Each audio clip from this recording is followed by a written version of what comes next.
سب لوگوں کے لیے کتنا بڑا درس ہے، اور خاص طور پر ان لوگوں کے لیے درس ہے جو کسی کا مال دبا لیتے ہیں، کسی کی زمین پر قبضہ کر لیتے ہیں، کاروبار میں ڈنڈی مارتے ہیں، جھوٹ بول کر کسی کے ساتھ دھوکہ کرتے ہیں۔ اچھا بعض اوقات یہ ذہن ہوتا ہے میرا کوئی بگاڑ تھوڑی سکتا ہے، کیا کر لے گا غریب آدمی، کیا بگاڑ لے گا میرا۔ یہ بہت بڑی بھول ہے جو یہ سمجھتا ہے نا کہ میرا کوئی کچھ نہیں بگاڑ سکتا۔ پچھلے دنوں میں نے ایک بڑا کمال کا جملہ سنا کہ انہوں نے پنجابی میں کہا کسی نے کہ تندرست اور تگڑے آدمی سے نہ ڈرو، ماڑے آدمی سے ڈرو۔ یہ جو کمزور ہوتا ہے نا اس سے زیادہ ڈرنا چاہیے۔ تو پوچھا گیا کہ کیوں؟ تو کہا کمزور جب ہاتھ اٹھاتا ہے نا، جب اللہ کو پکارتا ہے تو اس کی قدرت اس کے ساتھ ہو جاتی ہے، رحمت اس کے ساتھ ہو جاتی ہے، پھر ظالم کا ٹھکانہ نہیں بچتا۔ تو وہ لوگ جو یہ سمجھتے ہیں کہ میرا کوئی کچھ نہیں بگاڑ سکتا، یاد رکھو جب مظلوم اللہ کی بارگاہ میں فریاد کرتا ہے نا، پھر ظالم کو وہ پکڑ ملتی ہے، پھر ظالم پر وہ عذاب ہوتا ہے، دنیا میں بھی وہ برباد ہوتا ہے، اور آخرت کا حساب تو پھر بڑا ہی نرالا ہے۔ سیدی اعلیٰ حضرت امام اہل سنت فرماتے ہیں کہ جو کسی کے 3 پیسے جان بوجھ کر دبا لے، میں 3 لاکھ روپے کی بات نہیں کر رہا، میں 30,000 روپے کی بات نہیں کر رہا، میں 3 کروڑ روپے کی بات نہیں کر رہا، 3 پیسے، امام اہل سنت فرماتے ہیں اس بندے کو 700 مقبول با جماعت نمازیں دینی پڑ جائیں گی 3 پیسے کے بعد۔ اب سوچے وہ شخص جو لوگوں کے حق دباتا ہے۔ اچھا کچھ لوگ کہتے ہیں یار سامنے والا بھول گیا، اس کو تو یاد ہی نہیں ہے۔ ارے اس کو یاد نہیں ہے مگر تمہیں لوٹانا ہوگا۔ تو اے میرے پیارے اسلامی بھائیو، وہ نوجوان پہلے تو 12 سال خدمت کی، پھر ایسی لڑکی سے، ایسی عورت سے شادی کے لیے بھی تیار ہو گیا، نکاح ہوتا ہے۔ یہ نوجوان جب اپنے کمرے میں جاتا ہے تو گھبرا جاتا ہے کہ اندر تو نہایت ہی خوبصورت دوشیزہ موجود ہیں، کوئی بیماری نہیں، کوئی اندھی نہیں، کوئی لنگڑی نہیں، کان بھی ٹھیک ہیں۔ گھبرا گئے، حضرت عبداللہ صومعی کے پاس آئے تو آپ نے کہا نہیں بیٹا، یہی میری بیٹی ہے، تمہاری دلہن یہی ہے۔ دراصل میری بیٹی کی میں نے بہت خوب اچھے طریقے سے تربیت کی۔ میں نے جو کہا نا یہ اندھی ہے، یہ اس لیے کہا تھا کہ میری بیٹی نے کبھی حرام دیکھا نہیں ہے۔ جو میں نے کہا یہ بہری ہے، یہ میں نے اس لیے کہا کہ اس نے کبھی حرام سنا نہیں ہے۔ جو میں نے یہ کہا کہ وہ لنگڑی ہے، وہ اس لیے کہا کہ اس نے کبھی پیر حرام کی طرف بڑھائے نہیں۔ ہاتھ کے بغیر والی اس لیے کہا کہ ہاتھ حرام کی طرف اٹھے ہی نہیں۔ میرے بیٹا یہ تمہاری ہی زوجہ ہے، جاؤ زندگی اچھے انداز میں اس کے ساتھ گزار۔ ذرا سوچئے گا یہ جوڑا کیسا تھا کہ ایک طرف ایسی پاک نیک عورت ہے، اس قدر پارسا خاتون ہیں، اور دوسری طرف جو نوجوان، ان کا نام کیا تھا؟ ان کا نام سیدنا ابو صالح محمد رحمت اللہ تعالی علیہ، یہ وہ تھے۔ اب ذرا سوچیں یہ دونوں جب ملتے ہیں، جب ایسا مبارک جوڑا بنتا ہے، تو آپ کو معلوم ہے ان کے یہاں اولاد کون پیدا ہوتی ہے؟ سبحان اللہ، ان کے یہاں کوئی اور نہیں، پیران پیر شیخ عبد القادر جیلانی رضی اللہ تعالی عنہ پیدا ہوتے ہیں۔ یہ غوث پاک کے والدین کا واقعہ ہے۔ اللہ اکبر، اللہ کریم نے اپنے اس ولی کامل کے لیے گویا کیا شاندار جوڑا ملایا۔ ماں باپ ایسے تھے، اللہ نے ایسی اولاد عطا فرمائی جو ولیوں کے سردار بن گئے۔ اور شیخ عبد القادر جیلانی سبحان اللہ، پیران پیر کی تو یہ شان ہے کہ علماء فرماتے ہیں کہ اگر آج بھی کسی کو ولایت ملتی ہے تو غوث پاک کے در سے ملتی۔ سیدی اعلیٰ حضرت لکھتے ہیں نا کہ سر بھلا کیا کوئی جانے کہ ہے کیسا تیرا،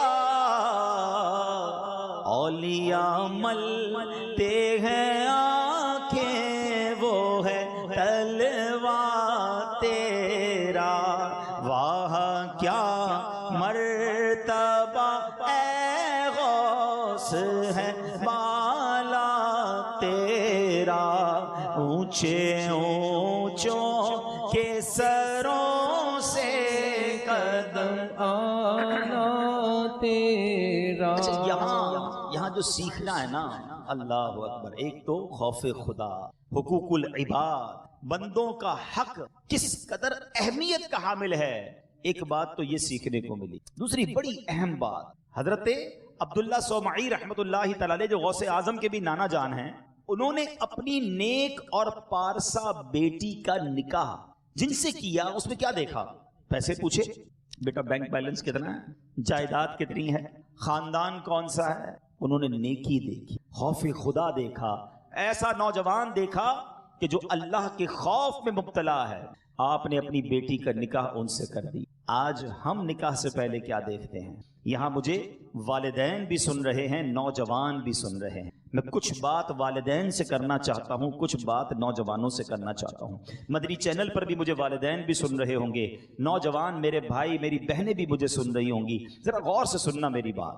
ہمارا پرابلم یہ ہے کہ آج اگر ہم اپنے بیٹے کا رشتہ کرنے جاتے ہیں تو کیا دیکھتے ہیں کہ لڑکی خوبصورت ہے کہ نہیں، خاندان کیسا ہے، مالدار ہے کہ نہیں، جہیز کتنا لائے گی، بس اور آگے بس ٹھیک ہے 2-3 چیزیں چیک ہو گئی۔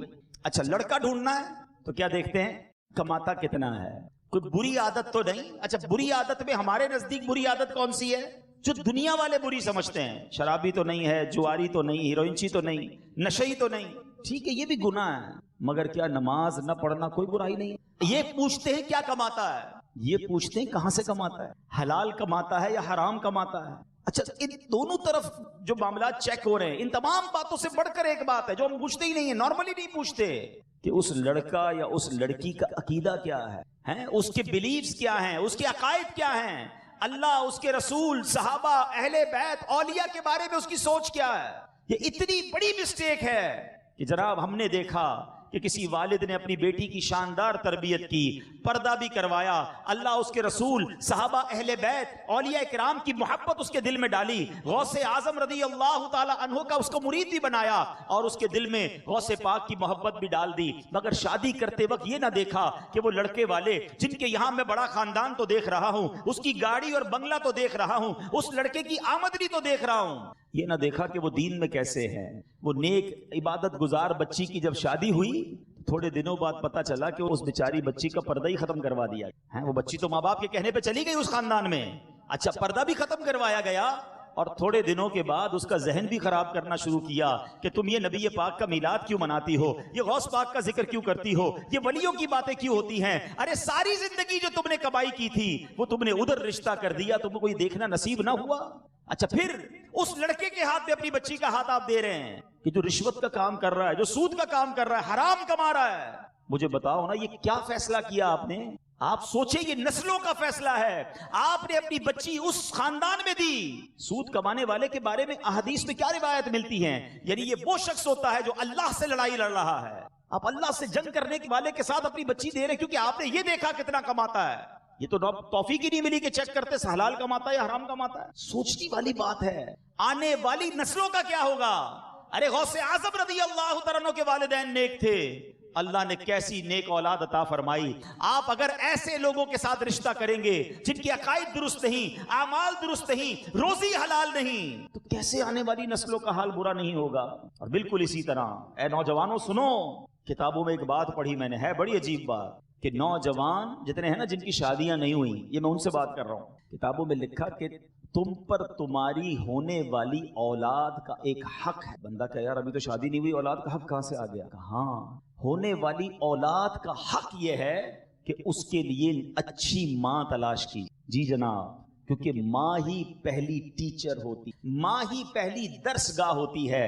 ارے ماں ہی نمازی نہیں ہے تو وہ کیسے بچوں کو نمازی بنائے گی؟ ماں ہی دیندار نہیں ہے تو بچوں کے اندر کیسے دین آئے گا؟ اللہ اکبر۔ غوث اعظم کی شان تو کیسی تھی، آپ جب 5 سال کے قریب پہنچے، مدرسے لے کر جایا گیا، قاری صاحب نے کہا بیٹا بسم اللہ الرحمن الرحیم پڑھو۔ پیران پیر شیخ عبد القادر جیلانی رضی اللہ تعالیٰ عنہ نے پڑھنا شروع کیا، بسم اللہ الرحمن الرحیم سے شروع کیا، الف لام میم سے پہلا پارا سنایا، سیقول سے دوسرا سنایا، تلک الرسل سے تیسرا سنایا۔ سناتے سناتے غوث پاک نے پہلی نشست میں زبانی 18 پارے سنا دیے۔ قاری صاحب حیران، بیٹا اتنے پارے پہلی باری میں؟ اور پڑھو، کہ مجھے اتنے یاد ہیں۔ کدھر سے یاد ہو گئے؟ کہ میری ماں 18 پاروں کی حافظہ تھی، میں ماں کے پیٹ میں تھا، ماں قرآن پڑھتی تھی، میں ماں کے پیٹ میں ہی قرآن یاد کر لیتا تھا۔ ٹھیک ہے، یہ ایک ایکسٹرا آرڈنری صلاحیت ہے، یہ اللہ کریم نے شاندار مقام دیا شیخ عبد القادر جیلانی کو، مگر سیکھنے کو کیا ملا؟ ماں حافظہ تھی نا، بچہ پیٹ میں تھا، ماں قرآن پڑھتی تھی۔ آج بچہ پیٹ میں ہو، ماں فلمیں دیکھ رہی ہے، ماں گانے سن رہی ہے، جو ماں بے پردہ بازار میں گھوم رہی ہے اس کی بچیوں پر کیا اثر پڑے گا؟ پلیز اے میرے نوجوانوں، یہ تم پر بھی ذمہ داری ہے. صرف یہ نہ دیکھو لڑکی کیسی ہے.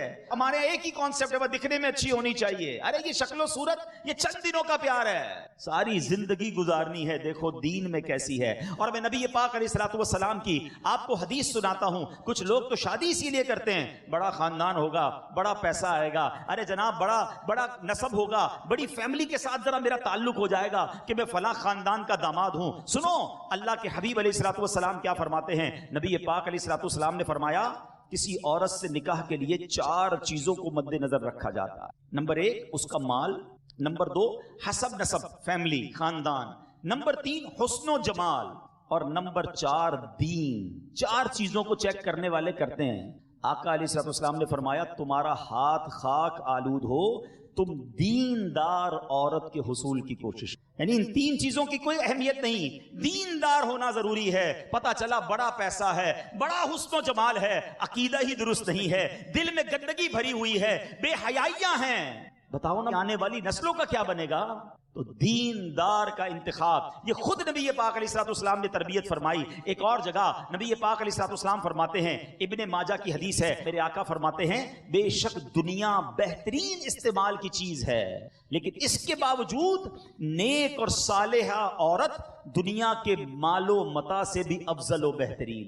خوش نصیب ہیں وہ لوگ جن کو اللہ نے نیک اور پارسا بیوی عطا کی ہے. دعا مانگا کرو اللہ سے، اور اپنی شادی سے پہلے اپنے ماں باپ کو کہیں کہ میرے لیے اگر رشتہ ڈھونڈنا ہے تو نیک عورت ڈھونڈیے گا، با پردہ ڈھونڈیے گا، با حیا ڈھونڈیے گا، اللہ اس کے رسول صحابہ اور اہل بیت اور اولیاء سے محبت کرنے والی ڈھونڈیے گا تاکہ میری آنے والی نسلوں کی اچھی تربیت ہو. بالکل اسی طرح اگر کسی بچی کے لیے آپ نے لڑکا ڈھونڈنا ہے، ارے یہ نہ دیکھو اگر ایک رشتہ ٹھکرا دوں گا تو پھر کیا ہوگا، اچھا خاندان ہے، ارے کوئی بات نہیں، عقیدے میں تھوڑا بہت تو فرق ہے، تھوڑا بڑا معاملہ ہے، پیسے بڑے اچھے ہیں، تھوڑا بہت حرام کماتا ہے. دیکھو یہ مت کرنا، تم اللہ پر بھروسہ رکھو. لوگ کہتے رشتے چھوڑ دوں گا تو بچی کا رشتہ پھر نہیں ہوگا. ارے تم ایک ایسا رشتہ ٹھکراؤ، اللہ تمہارے لیے اور آسانیاں کر دے گا. ہمیں اللہ پر بھروسہ کرنا ہے اور آنے والی نسلوں کے فیصلے درست کرنے ہیں. ورنہ میں ایسے کئی والدین کو جانتا ہوں جو پہلے تو جذباتی طور پہ فیصلے کر ڈالتے ہیں، بعد میں خود سر پکڑ کر رو رہے ہوتے ہیں. تو غوث اعظم رضی اللہ تعالیٰ عنہ سے محبت کرنے والوں، یہ خاندان غوث پاک کا واقعہ سنایا ہے میں نے، غوث پاک کے والدین کا واقعہ سنایا ہے کہ آپ کے نانا جان نے کیا شاندار انداز اپنایا تھا یہ رشتہ کرنے کا. دوسری بات جو اس واقعے سے سیکھنے کو ملتی ہے، یہ بھی والدین کے لیے، کہ اگر ہم نیک ہوں گے نا تو ہمارے بچے نیک ہوں گے. ہم یہ چاہتے ہیں بچے نیک ہو جائیں، ہم نہ سدھریں. ایسا نہیں ہوتا. ماں باپ کو پہلے سدھرنا پڑے گا، ماں باپ کو اپنی عادتیں بہتر کرنی پڑیں گی. اگر آپ چاہتے ہیں آپ کی اولاد نیک بنے تو فرسٹ آف آل ہمیں اپنے آپ کو درست کرنا پڑے گا.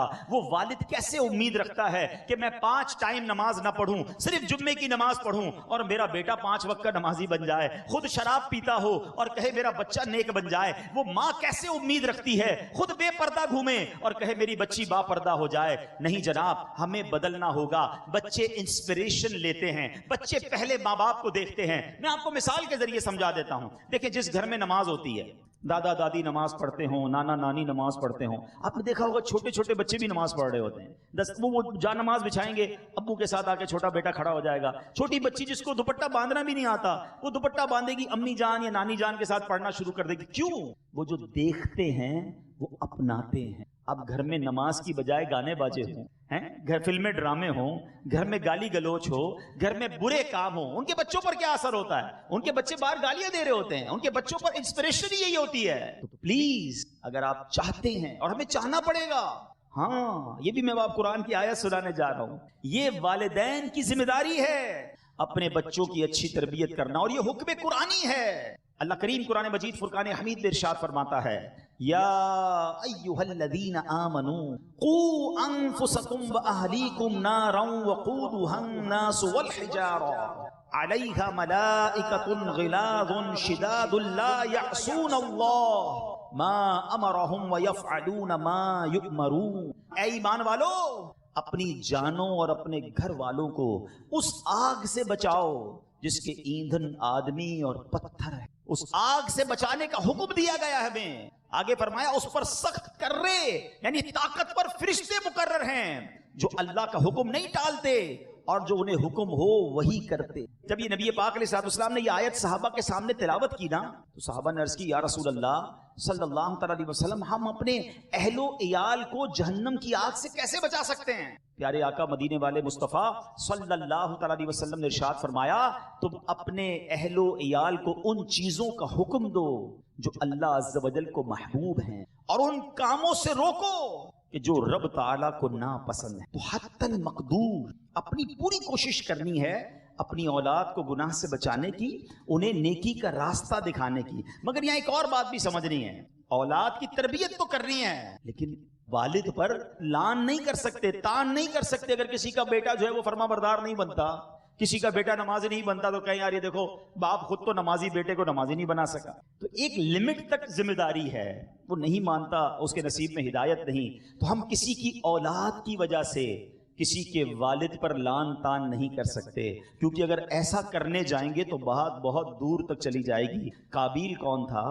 حضرت آدم کا بیٹا تھا نا، کفر پر موت ہوئی. حضرت نوح کا بیٹا کنعان، اس کی کفر پر موت ہوئی. تو انبیاء کے بیٹے بھی ایسے تھے. یہ اللہ کی شان ہے، اللہ کریم کرم فرمائے تو کسی چور اور ڈاکو کے گھر میں بھی ولی کو پیدا کر دیتا ہے، اور کسی کی اس کی خفیہ تدبیر ہے کہ بڑی نیک ہستی ہو. اب اگر یزید پلید کی جو کارستانیاں ہیں، اس کی جو بدبختیاں ہیں، ہم بھی کہتے وہ پلید تھا، لعنت کا مستحق ہے، لیکن اس کی شیطانیوں کی وجہ سے سیدنا امیر معاویہ رضی اللہ تعالیٰ عنہ پر لان کرنا یہ درست نہیں ہے. کیونکہ اگر کسی کی اولاد کی وجہ سے کسی کے والد پر لان تان کیا جائے گا تو پھر یہ سلسلہ بہت اوپر تک جائے گا. تو بہرحال یہ والدین کی ذمہ داری ہے کہ وہ اپنی اولاد کی شاندار تربیت کریں. اور آج کے دور میں اللہ سلامت رکھے دعوت اسلامی کے ماحول کو، ماں باپ کے لیے بھی تو سہولت ہو گئی نا. خود تربیت کرنا مشکل تھا، آج لائف بڑی بیزی ہے. الحمدللہ بچوں کے لیے دعوت اسلامی میں مدرسۃ المدینہ موجود، جامعۃ المدینہ موجود، الحمدللہ بڑوں کے لیے موجود،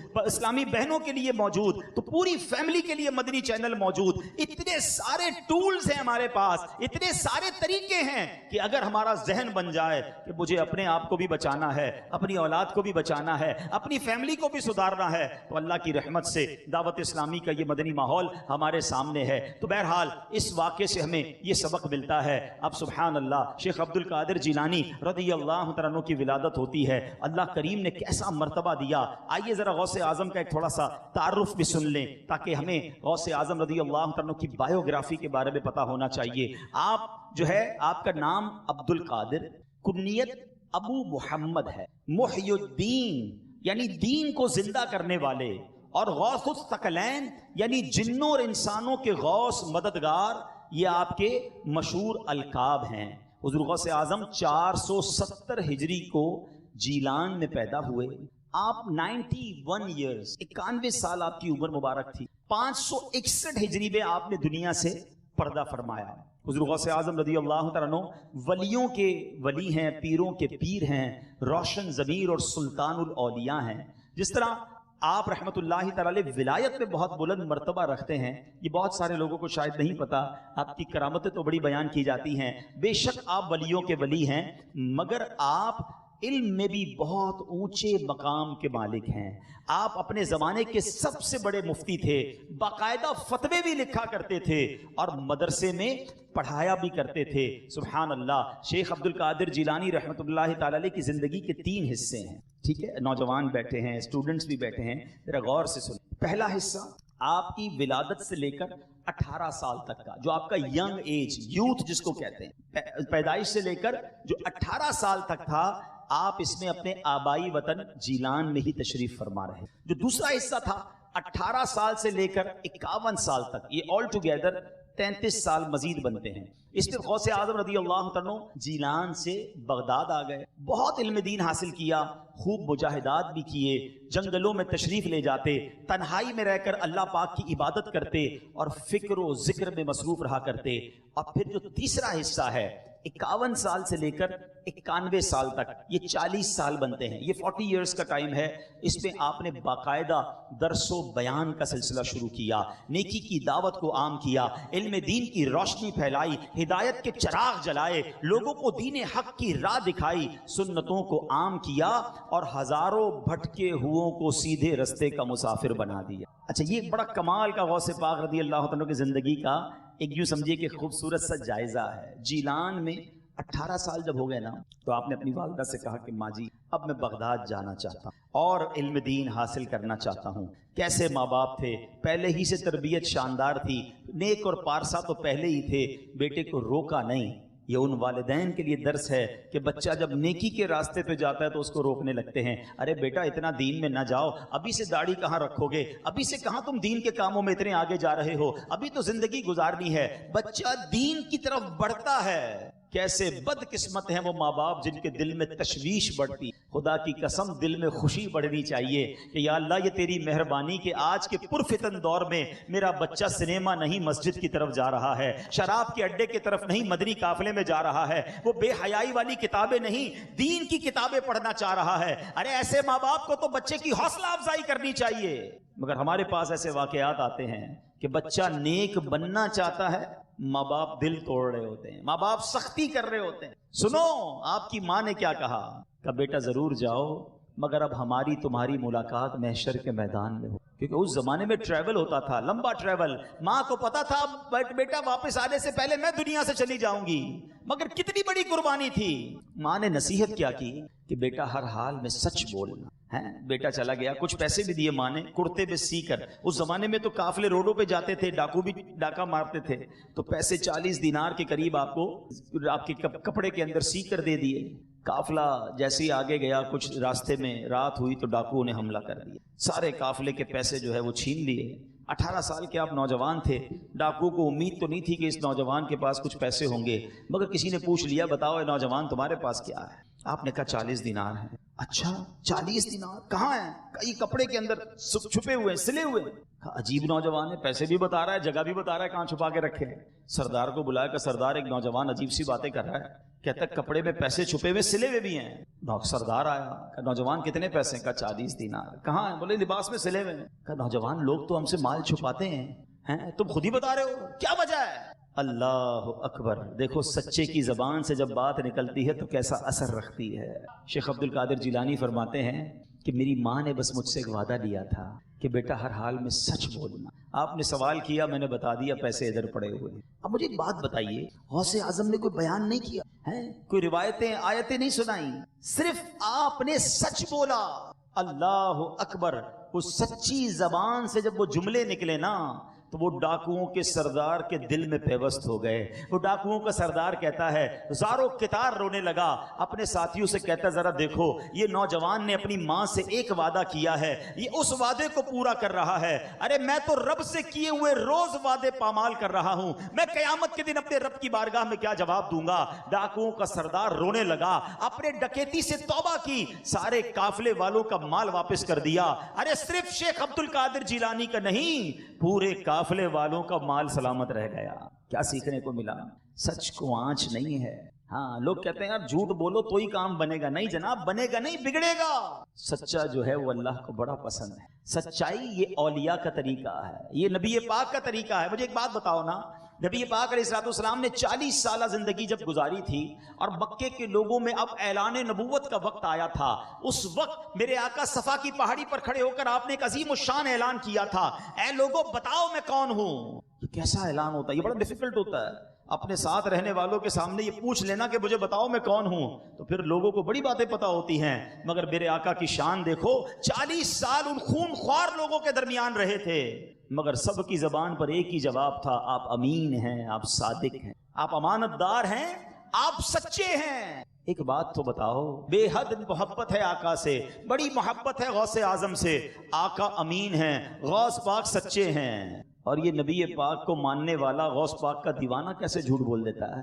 اپنے بارے میں سوچو, کیسے فیضان ملے گا مصطفیٰ کریم علیہ السلام کا, کیسے غوث اعظم کی سچی غلامی کا دعویٰ کر سکتے ہم کہ اگر زبان پہ جھوٹ ہے تو. یاد رکھیے میرے پیارے اسلامی بھائیوں, ہمیں صرف سچ بولنا ہے. ہمارے آقا تو وہ ہیں جن کے بارے میں بریلی کے تاجدار لکھتے ہیں نا, سچی بات سکھاتے یہ, سیدھی راہ چلاتے یہ ہیں. ارے سچی بات سکھانے والے آقا ہیں, اور نبی پاک کا غلام کہلانے والے کی زبان پہ جھوٹ. اچھا جھوٹ بھی اب اتنا آ گیا ہے کہ پہلے تو لوگ کبھی کبھی جھوٹ بولتے تھے. لوگ بتاتے ہیں پہلے کبھی کبھی کوئی جھوٹ بولتا تھا. اب تو ایسا لگتا ہے کوئی کبھی کبھی سچ بولتا ہے. ہر بات میں جھوٹ. دوستوں کو ہنسانے کے لیے جھوٹ, کاروبار میں مال بیچنا ہے تو جھوٹ, مال خریدنا ہے تو جھوٹ, پیسے دینے نہیں ہے تو جھوٹ, ہر بات میں جھوٹ. مذاق بن گیا جھوٹ. تو اس کو کوئی بڑا گناہ سمجھتا ہی نہیں ہے. اللہ اکبر. روایتوں میں آتا ہے جب بندہ ایک جھوٹ بولتا ہے نا, اس کے منہ سے ایسی بدبو نکلتی ہے کہ اس کے منہ کی بو سے فرشتے 1 میل دور ہو جاتے ہیں. سوچو, جھوٹ بول بول کر فرشتے تو دور کر دیے ہیں, رحمت کے فرشتے تو ہو گئے دور. اب ہم کہتے ہیں گھر میں بیماری نہیں ختم ہوتی, پریشانی ختم نہیں ہوتی, برکت نہیں آتی, کاروبار میں کوئی فائدہ نہیں ہو رہا. ارے تم نے جھوٹ بول کر سارے رحمت کے فرشتے تو دور کر دیے. آؤ اے غوث پاک کے چاہنے والوں, اگر واقعی فیضان غوث حاصل کرنا ہے نا, واقعی 11ویں شریف کی برکتیں حاصل کرنی ہے, تو آج ایک نیت کر کے جاؤ کہ آج کے بعد جھوٹ نہیں بولیں گے. نیت کر لیں انشاءاللہ, آج کے بعد جھوٹ نہیں بولیں گے انشاءاللہ, سچ بولیں گے. کبھی کبھی مشکل ہوتا ہے سچ بولنا, لیکن آپ یقین کریں جب آپ سچ بولتے ہیں نا تو کام سیدھا ہو جاتا ہے. مثال کے طور پہ مدرسے کے طلباء بھی بیٹھے, اسکول کالجز والے بھی بیٹھے ہوں گے, آفس میں جاب کرنے والے بھی بیٹھے. اب کسی دن آپ لیٹ ہو گئے, ٹھیک ہے, اب لیٹ ہونے پر کیا بہانہ ہوتا ہے, وہ ٹریفک جام تھا, فلاں پرابلم ہو گئی تھی, پیر میں تکلیف تھی, طبیعت ٹھیک نہیں تھی. اب قاری صاحب, استاد صاحب, یہ آفس والے تو مان گئے کہ آپ آدھا گھنٹہ کیوں لیٹ ہوئے ہیں. جھوٹ کا گناہ تو مل گیا نا, اور آپ جلدی اٹھنے والے بھی نہیں بنے, کیونکہ آپ کو پتا ہے جب لیٹ ہوں گا جھوٹ بول دوں گا. لیکن جس دن آپ نے کہا کہ میری آنکھ ہی لیٹ کھلی تھی, میں خود گھر سے دیر نکلا تھا, تو کیا ہوگا, چھوٹی سی یا تو سزا ملے گی یا تھوڑے پیسے کاٹ لیے جائیں گے سچ بولنے کی وجہ سے. لیکن فائدہ کیا ہوگا کہ اب آپ کل جلدی اٹھیں گے, ہیں, آپ جھوٹ سے بھی بچ گئے, آپ کی روٹین بھی ٹھیک ہو گئی. اور ایک اور بات یاد رکھیں, جو جھوٹ بولتا ہے نا وہ ہمیشہ پریشان نظر آئے گا. ہاں, کتابوں میں لکھا ہے جھوٹ بولنے والے کے چہرے سے نور ختم ہو جاتا ہے. جھوٹ بولنے والا آپ کو مضطرب, ٹینشن میں, پریشان دکھے گا.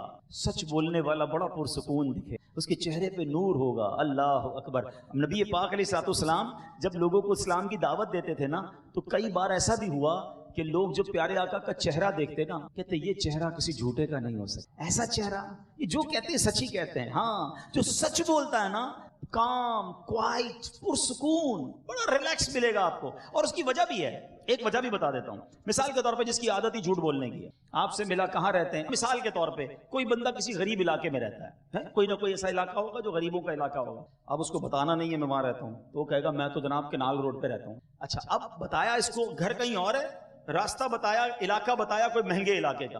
اب ساری زندگی یاد رکھنا پڑے گا کہ اس کو میں نے ایڈریس جو نا کینال روڈ کا بتایا ہے, اب جب بھی پوچھے گا اس کو یہی بتانا پڑے گا. اچھا, دوسرا کہتا ہے کام کیا کرتے ہو, پتہ چلا کام ٹھیلا لگاتا ہے, حالانکہ ٹھیلا لگانا کوئی غلط بات نہیں, یہ رکشہ چلاتا ہے. کہا جناب میرا تو بہت بڑا بزنس ہے امپورٹ ایکسپورٹ کا. اچھا ماشاءاللہ, اس بیچارے کو کیا پتا. اب ساری زندگی یاد رکھنا پڑے گا کہ اس کو میں نے ٹھیلا نہیں بتایا, اس کو امپورٹ کا بزنس بتایا. ٹھیک ہے, فائلیں سنبھالنی پڑتی ہیں اس کو اپنی خود ہی. وہ نہیں آفس میں جاتے ہیں 2 دن بعد, بھائی کیوں نہیں آئے, 2 دن چھٹی ہوئی, وہ نانی کا انتقال ہو گیا تھا. حالانکہ نانی جان پہلے دنیا سے ابھی ہیں, موجود ہیں, لیکن اب ساری زندگی یاد رکھنا پڑے گا کہ آفس میں نانی مر چکی ہے. اب دوبارہ کہہ نہیں سکوں گا کہ نانی بیمار تھی. تو جو جھوٹا ہوگا نا, اس نے جھوٹ بولا ہوا ہوگا. اب جہاں جہاں اس نے جھوٹ بولا ہے, وہ ایک جھوٹ کو سنبھالنے کے لیے اس کو مزید جھوٹ بولنے پڑیں گے. سچے کو ٹینشن ہی کوئی نہیں ہے, جب پوچھے بتا دوں گا کہاں رہتا ہوں, جب پوچھے صحیح بتاؤں گا کیا کام کرتا ہوں. جو چیز اپنے بارے میں بتانی ہے سچ بتائیں نا, تو آپ کو ٹینشن ہی نہیں ہوگی. جھوٹے کو ٹینشن ہوتی ہے. اللہ کرے آج یہ جھوٹ کی لعنت ہمارے اندر سے دور ہو جائے. اپنے بچوں کو بھی یہ حوصلہ دیا کرو. ہاں, اپنے بچوں کو کہہ دیں کہ بیٹا کوئی غلطی ہو گئی مجھے بتا دینا, جھوٹ مت بول. اور وہ غلطی کر کے سچ بولے نا, تو اس کو بہت زیادہ سزا مت دیں. اس کو اتنا مت ڈانٹے کہ آئندہ پھر جھوٹ بولنے لگے. اس کو اس بات کی شاباش دے کہ چلو کم از کم تم نے سچ بات تو بتائی, تاکہ بچپن سے بچہ سچا بنے. غوث اعظم کی ماں نے کہا تھا بیٹا ہر حال میں سچ بولنا.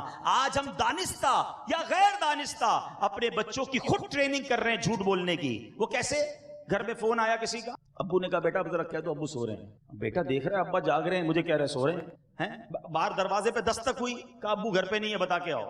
اچھا, اس میں کبھی کبھی چٹکلا بھی ہو جاتا ہے, وہ بچہ آ کر باہر بتاتا ہے ابو کہہ رہے ہیں ابو گھر پہ نہیں ہے. اب آپ بتائیں کہ آپ خود ہی جھوٹ بولنے کی ٹریننگ دے رہے ہیں, تو وہی بچہ بچپن میں یہ سمجھ رہا ہوتا ہے کہ جب مرضی جھوٹ بول لو. ابو بھی تو کہتے ہیں یہ نہ کرنا, خود بھی سچے بنے, اپنی اولاد کو بھی سچ سکھا. سچا اللہ کو پسند ہے, جھوٹا اللہ اکبر، یہ اللہ کو پسند نہیں ہے۔ اللہ کرے کہ آج ہم اس برائی سے بچیں، اور الحمدللہ غوث اعظم کی تو باتیں اتنی ہیں، ساری رات باتیں کرتے رہیں، غوث پاک کے فضائل سناتے رہیں، آپ کے واقعات سناتے رہیں، آپ کی کرامتیں سناتے رہیں، تو ہماری راتیں تھوڑی پڑ سکتی ہیں۔ اللہ نے وہ مقام عطا فرمایا۔ دو تین باتیں مزید غوث اعظم کے بارے میں جانتے ہیں اور پھر بیان کو اختتام کی طرف لاتے ہیں کہ غوث اعظم رضی اللہ تعالیٰ عنہ کی بارگاہ میں افغانستان کے ایک صوبہ ہے نیمروز، ٹھیک ہے، وہاں کا جو بادشاہ تھا نا، اس نے ایک لیٹر بھیجا اور کہا حضور میں آپ کو کوئی جاگیر کا حصہ دینا چاہتا ہوں، تحفے میں آپ کو کوئی بہت بڑی زمین دینا چاہتا ہوں، اللہ اکبر، تاکہ آپ بھی میری طرح عیش و عشرت سے رہیں، اتنے بڑے اللہ کے ولی ہیں، میں آپ کی خدمت کرنا چاہتا ہوں۔ دیکھو اللہ والوں کی کیا شان ہوتی ہے، بڑی جاگیر آ رہی تھی، آپ نے کیا شاندار جواب دیا۔ آپ فرماتے ہیں کہ جو مجھے راتوں کو جاگ کر عبادت کرنے کی سلطنت حاصل ہے نا، حکومت ہے میرے پاس ایک سلطنت ہے اور اس کا مزہ بڑا ہے، اور وہ رات جاگ کر رب کی عبادت کرنے کا مزہ ہے۔ تمہارے نیم روز کی جو قیمت ہے نا، تمہاری سلطنت کی قیمت میری نظر میں جو کے دانے کے برابر بھی نہیں۔ تختے سکندری پر وہ تھوکتے نہیں ہیں، تختے سکندری پر وہ تھوکتے نہیں ہیں، بستر لگا ہوا ہے جن کا تیری گلی میں، ان کا منگتا پاؤں سے ٹھکرا دے وہ دنیا کا تاج، جس کی خاطر مر گئے منعم رگڑ کر ایڑیاں۔ کیا بات ہے میرے غوث اعظم کی۔ اور اے قادریوں، اے غوث پاک کے چاہنے والوں، دیکھو زندگی کا اصول بنانا، دنیا کے مال کے پیچھے نہ جانا، دنیا کے مال کے لیے کسی کی چاپلوسی نہ کرنا، اللہ پر بھروسہ رکھنا، رب پر توکل کرنا، اللہ اور اس کے رسول کی اطاعت پہ زندگی گزارنا۔ جو تمہارے نصیب میں ہے وہ تمہیں مل کر رہے گا۔ کچھ لوگ دنیا والوں کی چاپلوسی میں لگ کر اپنے دین کو برباد کرتے ہیں، علم دین ہوتے ہوئے بھی اپنے علم کو گویا بیچ آتے ہیں۔ ارے بریلی کے تاجدار نے بھی تو سکھایا تھا نا، کروں مدح اہل دول رضا، اے رضا پیسے والوں کی مدح کروں مدح اہل دول رضا، پڑے اس بلا میں میری بلا، میں گدا ہوں اپنے کریم کا، میرا دین پارائے نہ نہیں، میرا دین روٹی کا ٹکڑا نہیں ہے کہ میں اس کے لیے پیسے والوں کی مدح سرائی کروں۔ اور یہی بات غوث اعظم رضی اللہ تعالیٰ عنہ کی سیرت سے سیکھنے کو ملتی ہے۔ غوث اعظم رضی اللہ تعالیٰ عنہ نے جب درس و بیان شروع کرنا چاہا تو آپ کے خود فرماتے ہیں کہ میں میرے بیداری کے عالم میں ظہر کی نماز سے پہلے حالت بیداری میں پیارے آقا مدینے والے مصطفیٰ صلی اللہ تعالیٰ علیہ وسلم کی زیارت نصیب ہوئی۔ آپ نے فرمایا میرے بیٹے تم واعظ و نصیحت درس و بیان کیوں نہیں کرتے؟ میں نے عرض کی حضور میں ایک عجمی شخص ہوں، آپ عربی نہیں تھے نا، عجمی تھے، میں عجمی شخص ہوں اور بغداد کے عربی اور ماہر لوگوں کے سامنے میں کیسے بیان کروں؟ نبی پاک علیہ السلام نے فرمایا منہ کھولو۔ شیخ عبد القادر جیلانی کہتے ہیں میں نے اپنا منہ کھولا، میرے آقا علیہ السلام نے 7 مرتبہ اپنا لعاب دہن یعنی تھوک